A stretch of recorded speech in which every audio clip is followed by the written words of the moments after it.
सत्य सनातन धर्म की जय हो। आज मेरे कार्यालय पर सनातनी हिंदू सिंधी ट्रस्ट के सम्माननीय अध्यक्ष महोदय सुनील जी का आगमन हुआ।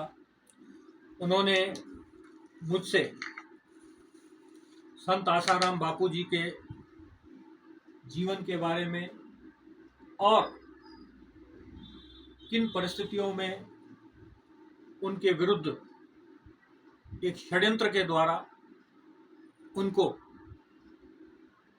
14 साल तक जेल में रखने का जो काम हुआ है उसके परिस्थितियों से अवगत कराया। उन्होंने मुझे एक बुक दी, सत्य की कहानी, सत्यों की जुबानी, तथ्यों की जुबानी, जिसका अध्ययन मैंने किया।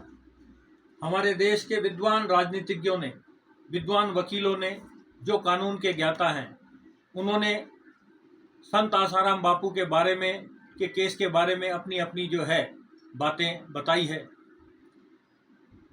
हम सनातनी हैं, सनातन हमारा धर्म है। मैं आपको निवेदन कर दूं कि संत आसाराम जी ने अपना पूरा जीवन हिंदू धर्म की रक्षा और उसकी वैभवता को आगे बढ़ाने के लिए दिया।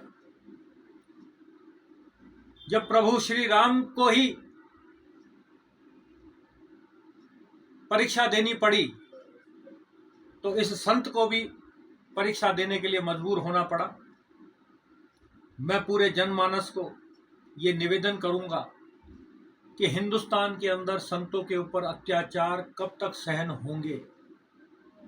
अभी तक हमने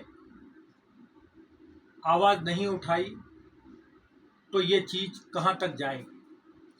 80 साल की उम्र का संत 14 साल से जेल में है, लेकिन अगर के हम उसकी एफआईआर का अगर के हम निरीक्षण करें प्रथम दृष्टया तो उसके अंदर किसी भी प्रकार का पीड़िता के साथ गलत कर्म करने का कहीं उल्लेख नहीं है।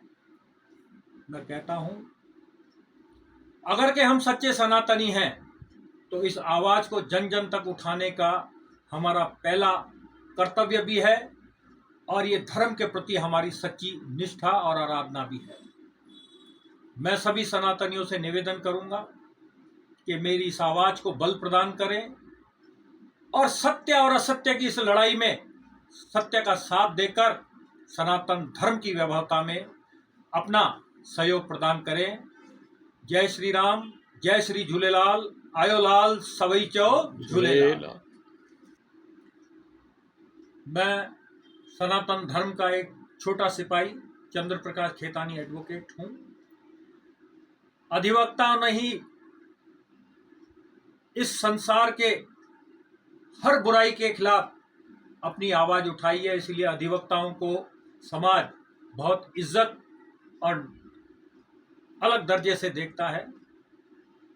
ये जो व्यवस्था हुई है, ये व्यवस्था किसी व्यक्ति विशेष की, किसी संत विशेष की नहीं है। ये व्यवस्था पूरे सनातन धर्म को झकझोरने वाली है।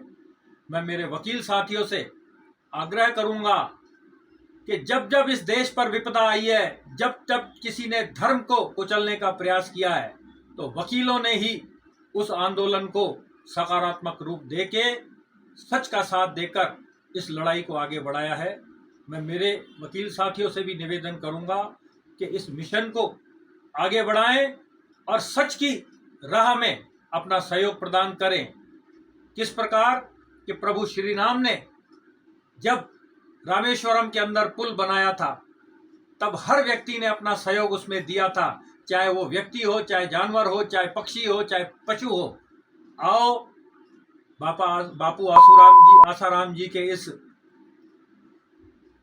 जो व्यवस्था है उसमें अपना सहयोग दें और उनको न्याय प्रदान करने में अपना जीवन का सार्थकता प्रदान करें।